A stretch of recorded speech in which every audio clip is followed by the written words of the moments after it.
दोस्तों, कैसे हैं आप लोग? बढ़िया। आप सभी का स्वागत है आपके अपने डिजिटल परिवार रैंक टू हायर चैनल पर। आज का मोटिवेशनल जो थॉट है कि मंजिल ने हौसलों से कहा तेरे बस की बात नहीं। मंजिल ने हौसलों से कहा तेरे बस की बात नहीं। हौसलों ने मंजिल की आंखों में आंखें डालकर बोला चल जुट्टी सारी दुनिया उतार नहीं। आइए आज हम अपने जो इम्पोर्टेंट प्रश्न हैं उन इम्पोर्टेंट प्रश्न की ओर बढ़ते हैं। अब आपकी इस रैंक टू हायर चैनल पर प्रतिदिन सुबह 7 बजे जो भी इम्पोर्टेंट क्वेश्चन होगा उसका एक एनालिसिस आएगा प्रतिदिन 7 बजे। ठीक है, तो हमारा जो सबसे पहला जो इम्पोर्टेंट प्रश्न है हम उस प्रश्न की चर्चा करते हैं कि अब 5 अक्टूबर का दिन राष्ट्रीय डॉल्फिन दिवस के रूप में मनाया जाएगा। राष्ट्रीय डॉल्फिन दिवस के रूप में 5 अक्टूबर का जो दिन है उसका निर्धारित कर दिया गया है। ठीक है, आकाशवाणी की जो न्यूज़ है गवर्नमेंट न्यूज़ है, ऑथेंटिक न्यूज़ है एकदम। ठीक है, तो आइए जानकारी इसके बारे में प्राप्त करते हैं कि 5 अक्टूबर का दिन राष्ट्रीय डॉल्फिन दिवस के रूप में मनाया जाएगा। केंद्रीय पर्यावरण जो मंत्री हैं भूपेंद्र यादव ने कल दिल्ली में मतलब 25 मार्च को इन्होंने घोषणा की है कि 5 अक्टूबर का दिन राष्ट्रीय डॉल्फिन दिवस के रूप में मनाया जाएगा। इन्होंने क्या किया है कि जो राष्ट्रीय वन्य जीव बोर्ड की स्थायी बैठक की 67वीं बैठक में यह घोषणा की है। उन्होंने कहा है कि दिवस के आयोजन का उद्देश्य क्या है कि डॉल्फिन प्रजातियों का संरक्षण करना है और इसके प्रति लोगों की जागरूकता बढ़ाना है।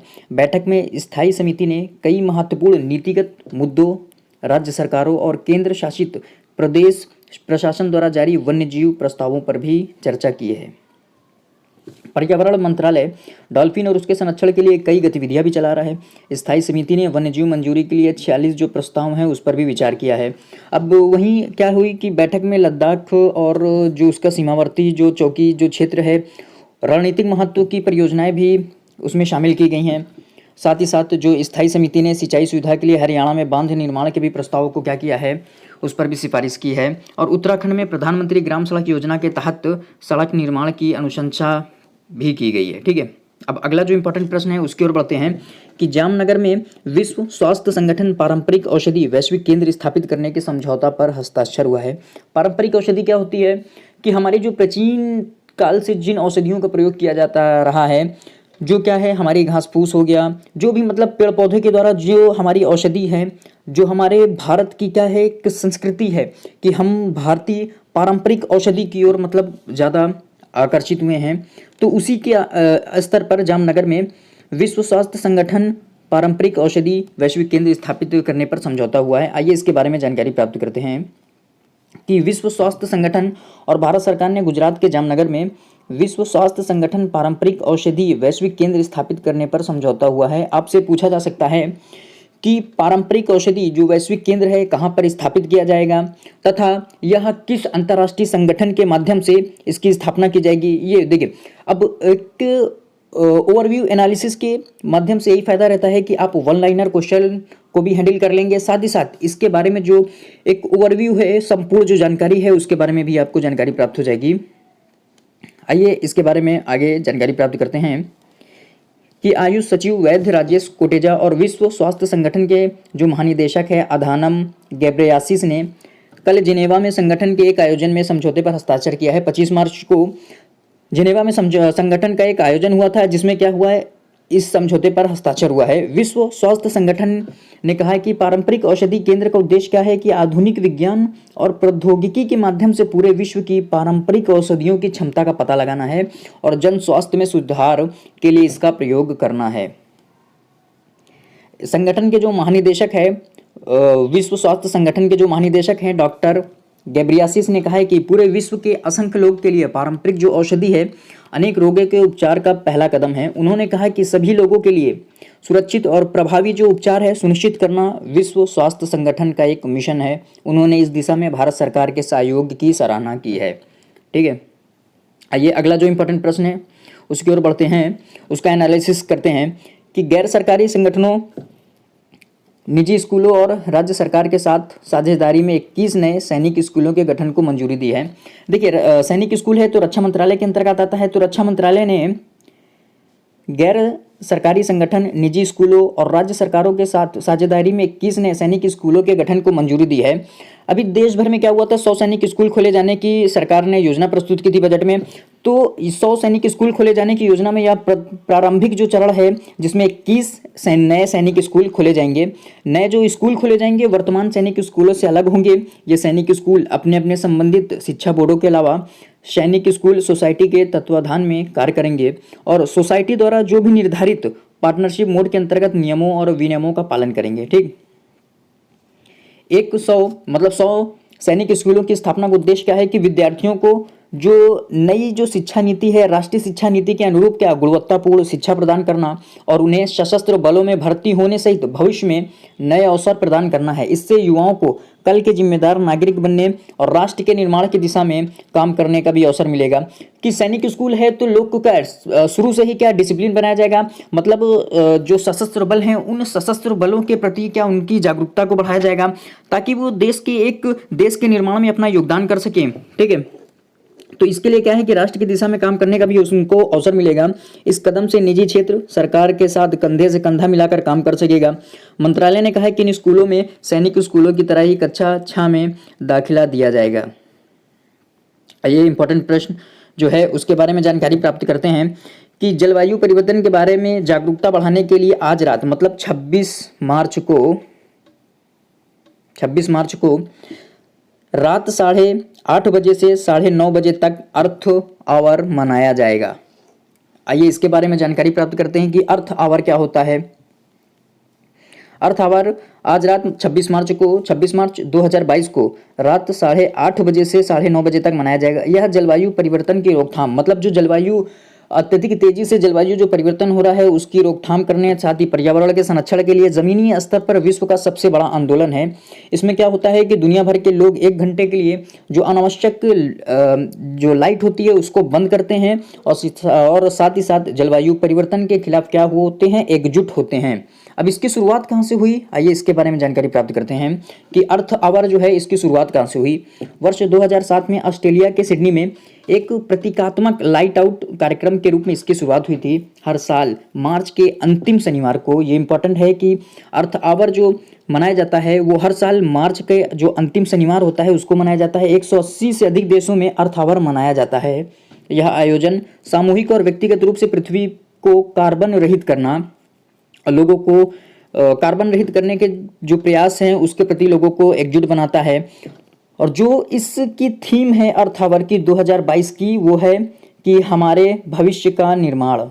क्या है, हमारे भविष्य का निर्माण अर्थ आवर 2022 की थीम है। इंपॉर्टेंट है, पूछा जा सकता है आपसे प्रश्न में कि एग्जामों में पूछा जा सकता है कि अर्थ आवर 2022 की थीम क्या है, हमारे भविष्य का निर्माण। ठीक है, अब इससे आगे की ओर बढ़ते हैं। इंपॉर्टेंट प्रश्न है ये भी कि विदेश मंत्री कौन है हमारे भारत के विदेश मंत्री डॉक्टर एस जयशंकर मालदीव और श्रीलंका के 5 दिन के दौरे पर रहेंगे। ठीक है, दौरे पर जा रहे हैं 5 दिन के मालदीव और श्रीलंका के विदेश मंत्री डॉक्टर एस जयशंकर आज से 26 मार्च 2022 से मालदीव और श्रीलंका के 5 दिन की यात्रा पर जा रहे हैं। यात्रा के पहले चरण में डॉक्टर जयशंकर हैं ये मालदीव जाएंगे। मालदीव के अड्डू शहर में राष्ट्रपति इब्राहिम मोहम्मद सोली। ठीक है, एक ये इंपॉर्टेंट क्वेश्चन है कि वन लाइनर में कि मालदीव का राष्ट्रपति कौन है। मालदीव के राष्ट्रपति इब्राहिम मोहम्मद सोली हैं और विदेश मंत्री अब्दुल्ला शाहिद हैं। अब्दुल्ला शाहिद मालदीव के विदेश मंत्री हैं और साथ ही साथ यूनाइटेड नेशन के जो अध्यक्ष हैं, यूनाइटेड नेशन जो महासभा है उसके अध्यक्ष कौन है, अब्दुल्ला शाहिद हैं। ठीक है, उनसे मुलाकात करेंगे और जयशंकर मालदीव के विदेश मंत्री के साथ कई मुद्दों पर भी क्या विचार विमर्श करेंगे। इस दौरान द्विपक्षीय विकास सहयोग पर कई समझौतों पर भी हस्ताक्षर होंगे। भारत के सहयोग से संचालित होने वाली कई जो प्रमुख परियोजनाएं हैं उनका शुभारंभ करेंगे और पूरी हो चुकी परियोजनाएं मालदीव को सौंपेंगे, जिससे मालदीव के सामाजिक आर्थिक विकास में योगदान के साथ साथ उनकी जो सुरक्षा व्यवस्था है उसको भी क्या मजबूती मिलेगी। उसके बाद जो विदेश मंत्री हैं डॉक्टर एस जयशंकर वे अपने दूसरे चरण में कहाँ जाएंगे, 28 मार्च को 3 दिन के लिए श्रीलंका दौरे पर जाएंगे। अब श्रीलंका दौरे पर जाएंगे तो श्रीलंका में भी आर्थिक, सामाजिक, राजनीतिक उद्देश्यों की पूर्ति के लिए क्या करेंगे, उनके जो मंत्री परिषद हैं, जो विदेश मंत्री हैं उनसे बातचीत करेंगे। तो आइए जानते हैं इसके बारे में कि डॉक्टर जयशंकर की यह यात्रा पिछले वर्ष दिसंबर में और इस महीने की शुरुआत में श्रीलंका के वित्त मंत्री बासिल राजपक्षे, वित्त मंत्री कौन है श्रीलंका के, बासिल राजपक्षे, फरवरी में श्रीलंका के विदेश मंत्री प्रोफेसर GL पेरिस के साथ इनकी द्विपक्षीय बैठक हुई थी। अब इसमें क्या बातचीत हुई थी कि डॉक्टर जयशंकर प्रसाद की श्रीलंका यात्रा की। ठीक है, दोनों देशों के बीच बैठक हुई।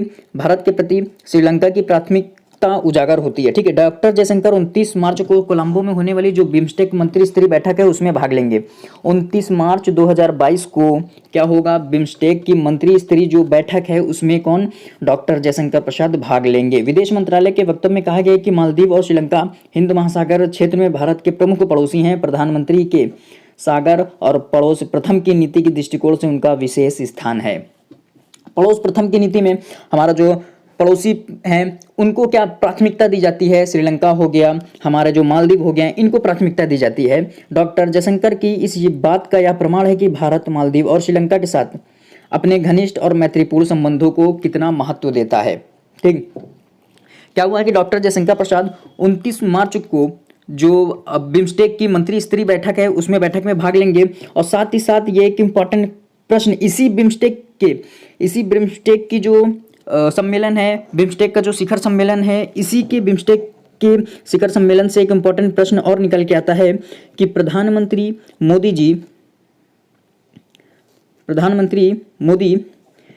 नरेंद्र मोदी जी 30 मार्च को 5वें बिम्स्टेक शिखर सम्मेलन में वर्चुअली भाग लेंगे। अब देखो 29 मार्च को क्या हुआ कि मंत्री स्तरीय बैठक होगी वो मंत्री स्तरीय बैठक होगी। उसके बाद 30 मार्च को क्या होगा, प्रधानमंत्री नरेंद्र मोदी क्या करेंगे, वीडियो कॉन्फ्रेंसिंग के जरिए से बिम्स्टेक शिखर सम्मेलन में भाग लेंगे। बिम्स्टेक का जो मौजूदा अध्यक्ष श्रीलंका है, इस शिखर सम्मेलन की मेजबानी भी कौन करेगा, श्रीलंका करेगा। इंपॉर्टेंट प्रश्न है कि जो बिम्स्टेक का जो 5वां शिखर सम्मेलन है इसकी अध्यक्षता कौन कर रहा है, वो श्रीलंका कर रहा है। विदेश मंत्रालय ने एक बयान में कहा है कि शिखर सम्मेलन की तैयारी के लिए बिम्स्टेक के वरिष्ठ अधिकारियों की बैठक 28 मार्च को होगी। दूसरे दिन 29 मार्च को जो है वो बिम्स्टेक के विदेश मंत्रियों की बैठक होगी जिसमें डॉक्टर जयशंकर प्रसाद, भारत के जो विदेश मंत्री हैं, वो भी भाग लेंगे। ठीक, आइए आगे इसके बारे में जानकारी प्राप्त करते हैं कि जो सभी बिम्स्टेक देश के जो सदस्य हैं कोविड-19 महामारी की चुनौतियों और अंतर्राष्ट्रीय व्यवस्था में अनिश्चितताओं का सामना कर रहे हैं। बिम्स्टेक समूह तकनीकी और आर्थिक सहयोग के तत्कालिक लक्ष्य को प्राप्त करने में सहयोग बढ़ाने का काम करता है। विदेश मंत्रालय ने कहा है कि शिखर सम्मेलन में इस विषय पर विशेष रूप से विचार विमर्श होने की संभावना है कि बिम्स्टेक के नेता बैठक में बुनियादी संस्थागत ढांचे और समूह तंत्र की जो स्थापना पर भी है उस पर भी क्या चर्चा करेंगे। बिम्स्टेक बंगाल की खाड़ी क्षेत्र के देशों के बीच तकनीकी और आर्थिक सहयोग और एक क्षेत्रीय संगठन है। ये इंपॉर्टेंट है कि बिम्स्टेक क्या है, बिम्स्टेक बंगाल की खाड़ी के जो देश हैं ना, उन देशों का तकनीकी और आर्थिक सहयोग का एक क्षेत्रीय संगठन है जिसकी स्थापना 1997 में हुई थी। बिम्स्टेक की स्थापना 1997 में हुई थी, जिसके जो समूह है बिम्स्टेक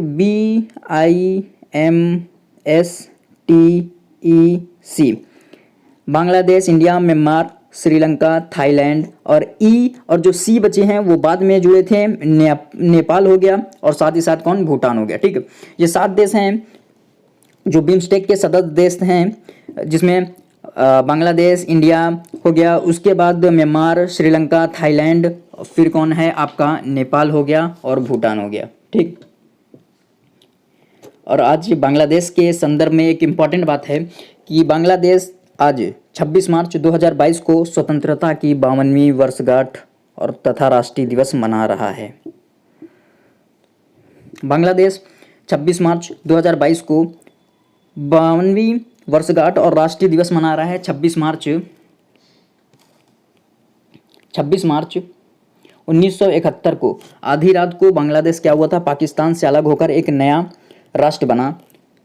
इस अवसर पर राष्ट्रपति अब्दुल हमीद और प्रधानमंत्री शेख हसीना, आपसे पूछा जा सकता है कि बांग्लादेश के राष्ट्रपति कौन है, बांग्लादेश के राष्ट्रपति अब्दुल हमीद हैं और प्रधानमंत्री के बारे में तो आप जानते हैं कि शेख हसीना ने ढाका के बाहरी इलाके शावर में राष्ट्रीय युद्ध स्मारक पर स्वतंत्रता संग्राम के शहीदों को श्रद्धांजलि अर्पित की और बांग्लादेश की सेना, वायुसेना, नौसेना की एक टुकड़ी ने शहीदों को सलामी भी दी है। डॉक्टर जयशंकर प्रसाद ने बांग्लादेश के विदेश मंत्री डॉक्टर AK अब्दुल मोमेन को बधाई दी है बांग्लादेश के आज़ादी के लिए। ठीक है, और साथ ही साथ इन दोनों देशों की जो मित्रता है उसके सुनहरे अवसर अध्याय में एक और पृष्ठ जोड़ने के लिए मिलकर काम करने को भी उत्सुक हैं दोनों देश।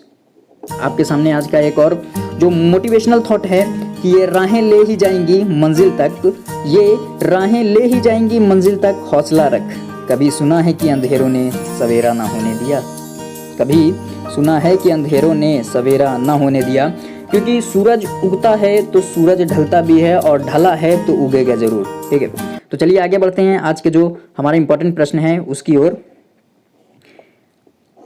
इजराइल ने रविवार को अमेरिका और अरब के 3 देशों के विदेश मंत्रियों के शिखर सम्मेलन की मेजबानी करेगा। इजराइल क्या करेगा? अमेरिका और अरब के जो 3 देश हैं उनके विदेश मंत्रियों के शिखर सम्मेलन की मेजबानी करेगा। कौन? इजराइल। अब इसमें एक इम्पॉर्टेंट भी है कि जो अब्राहम समझौता हुआ था वो अमेरिका के द्वारा इजराइल और किसके? संयुक्त अरब अमीरात के मध्य करवाया गया था। अब देखिए इसके बारे में जानकारी प्राप्त करते हैं कि इजराइल ने कहा है कि वह रविवार को अमेरिका और अरब देश के 3 देशों मतलब 27 मार्च को अमेरिका और अरब देश के 3 देशों संयुक्त अरब अमीरात, मोरक्को और बहरीन के विदेश मंत्रियों के शिखर सम्मेलन की मेजबानी करेगा।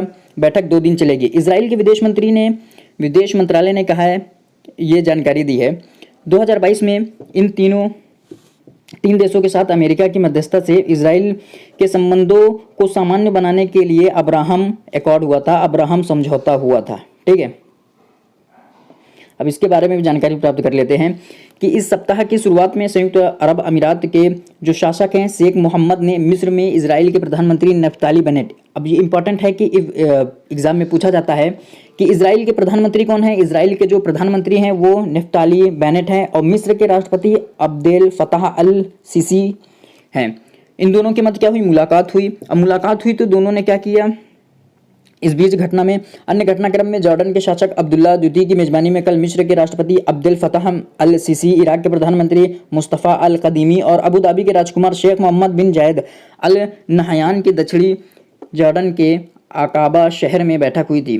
ठीक है, अब बैठक में इन देशों के बीच संबंधों को मजबूत बनाने पर विचार हुआ। इसके अलावा आर्थिक जो संकट है, खाद्य जो सुरक्षा की चुनौतियां हैं, उस पर भी लोगों ने क्या आपसी सहयोग के लिए क्या की है? चर्चा परिचर्चाएं की हैं। आइए एक इम्पॉर्टेंट जो प्रश्न है ये भारत के संदर्भ में उसको जानते हैं कि भारत ने सैफ अंडर 19 जो महिला फुटबॉल कप है, महिला फुटबॉल जो चैंपियनशिप है उसको क्या जीत ली है। तो इसके बारे में आइए जानकारी प्राप्त करते हैं कि भारत ने सैफ अंडर 19 महिला फुटबॉल चैंपियनशिप जीत ली है। अब ये प्रतियोगिता कहाँ हो रही थी कि झारखंड के जमशेदपुर में कल 25 मार्च 2022 को अंतिम लीग का मैच हो रहा था जिसमें भारत और बांग्लादेश क्या आमने सामने थे। तो भारत को बांग्लादेश ने क्या 0-1 से हार का सामना करना पड़ा था भारत को, लेकिन प्रतियोगिता में बेहतर गोल अंतर के कारण भारत को विजेता घोषित किया गया है। और इस प्रतियोगिता में सर्वाधिक गोल करने वाले जो खिलाड़ी हैं उनको क्या लिंडा काम दिया गया है, पुरस्कार लिंडा काम दिया गया है। ठीक है, खिलाड़ी को क्या किया गया है? पुरस्कृत किया गया है जिन्होंने 5 गोल किए हैं, जिनका क्या नाम है? लिंडा काम। ठीक है, सैफ अंडर 19 जो फुटबॉल चैंपियनशिप है। आपके सामने एक और इम्पॉर्टेंट जो स्वास्थ्य संबंधित है, आपके मेडिकल के क्षेत्र में एक क्रांति है, उसके बारे में एक इम्पॉर्टेंट प्रश्न है कि आईआईटी हैदराबाद ने कम लागत वाला स्मार्ट वेंटिलेटर जीवन रक्षक जो प्रणाली है उसको क्या जीवन लाइट को विकसित किया है। आपसे पूछा जा सकता है कि जीवन लाइट जो वेंटिलेटर है वो किस आईआईटी के द्वारा विकसित किया गया है? आईआईटी हैदराबाद के द्वारा इसको विकसित किया गया है। आइए इसके बारे में जानकारी प्राप्त करते हैं। भारतीय प्रौद्योगिकी संस्थान आईआईटी हैदराबाद ने कम लागत वाला लिथियम आयन बैटरी से संचालित होने वाले और ले जाने में सुविधाजनक तथा इंटरनेट के माध्यम से चलने में सक्षम वेंटिलेटर विकसित किया है। इस स्मार्ट वेंटिलेटर का नाम जीवन लाइट रखा गया है। हाल में तेलंगाना की राज्यपाल डॉक्टर तमिलिसई सौंदर्य राजन ने इसका उद्घाटन किया था। ठीक है, उन्होंने कहा कि जीवन लाइट जैसे नवाचारों से सार्वजनिक स्वास्थ्य सुविधाओं में भी क्या होगा? सुधार होगा। अब क्या है, आने जाने में ले जाने में क्या है? सुविधाजनक है। तो आदमी देखो वेंटिलेटर है तो अगर रोगी है तो कहीं भी सुविधाजनक है ले जाने में, तो आसानी से इसको ले जाया जा सकता है। आईआईटी हैदराबाद ने बताया कि इस वेंटिलेटर को किसी भी स्मार्टफोन से ऐप के माध्यम से नियंत्रित किया जा सकता है। जीवन लाइट अब व्यावसायिक उपयोग के लिए भी उपलब्ध है। एक बार चार्ज होने के बाद 5 घंटा इसकी बैटरी चलती है। जीवन लाइट की जो कीमत है वो 4 लाख रुपए इसकी कीमत लगभग है, जबकि इस तरह के आयातित उपकरणों का मूल्य करीब 10 से 15 लाख रुपया प्रति यूनिट होता है। मतलब एक अगर आप उपकरण ले रहे हैं तो 10 से 15 लाख रुपए उसकी कीमत होगी, परंतु जो आईआईटी हैदराबाद ने इसको बनाया है उसकी लागत कीमत 4 लाख रुपया है। ठीक, और एक इम्पॉर्टेंट प्रश्न महिला सशक्तिकरण के लिए कि उत्तराखंड में अभी जो चुनाव हुआ था तो उत्तराखंड में जो चुनाव हुआ उस चुनाव में विधानसभा के लिए रितु खंडूरी भूषण को स्पीकर चुना गया है विधानसभा। उत्तराखंड की विधानसभा के लिए ऋतु खंडूरी भूषण को स्पीकर चुना गया है। महिला सशक्तिकरण की दिशा में एक महत्वपूर्ण कदम है उत्तराखंड सरकार का। उत्तराखंड विधानसभा के लिए आज श्रीमती 26 जनवरी 2022 को श्रीमती ऋतु खंडूरी भूषण निर्विरोध अध्यक्ष पद के लिए चुनी गई हैं। श्रीमती भूषण राज्य विधानसभा की पहली महिला अध्यक्ष होंगी। राज्य विधानसभा उत्तराखंड राज्य विधानसभा की पहली महिला अध्यक्ष कौन है? ऋतु खंडूरी भूषण, जिनको निर्विरोध अध्यक्ष पद के लिए चुना गया है। इस अवसर पर जो उत्तराखंड के मुख्यमंत्री है पुष्कर धामी ने कहा है कि उत्तराखंड के निर्माण में महिलाओं की महत्वपूर्ण भूमिका रही है। कांग्रेस विधायक प्रीतम सिंह ने भी विधानसभा की पहली महिला अध्यक्ष चुने जाने पर ऋतु खंडूरी भूषण का बधाई दी है। इनको बधाई दी है कि पहली महिला अध्यक्ष उत्तराखंड विधानसभा की चुने जाने पर। ठीक है, श्री सिंह ने कहा है कि विधानसभा में महिलाओं का 33% आरक्षण होना चाहिए। ऐसे प्रस्ताव राज्य विधानसभा में पास होने चाहिए और केंद्र सरकार के पास भेजे जाने चाहिए। ये आज कि जो इम्पोर्टेंट प्रश्न थे उन इम्पोर्टेंट प्रश्न का एक विस्तृत जानकारी है, उनके बारे में वन लाइनर क्वेश्चन के बारे में भी जानकारी प्राप्त की हमने। उनसे जो इम्पोर्टेंट पूरा विस्तृत जानकारी थी हमने उसके बारे में भी जानकारी प्राप्त की। कि इस रैंक टू हायर चैनल पर दिन प्रतिदिन आपको प्रतिदिन सुबह 7 बजे जो भी करंट अफेयर जो भी इंपॉर्टेंट न्यूज़ होगी उसका एनालिसिस किया जाएगा। कैसी लगी आपको वीडियो को लाइक शेयर कमेंट जरूर करिएगा और चैनल को सब्सक्राइब जरूर करिएगा। आज यहीं तक, थैंक यू।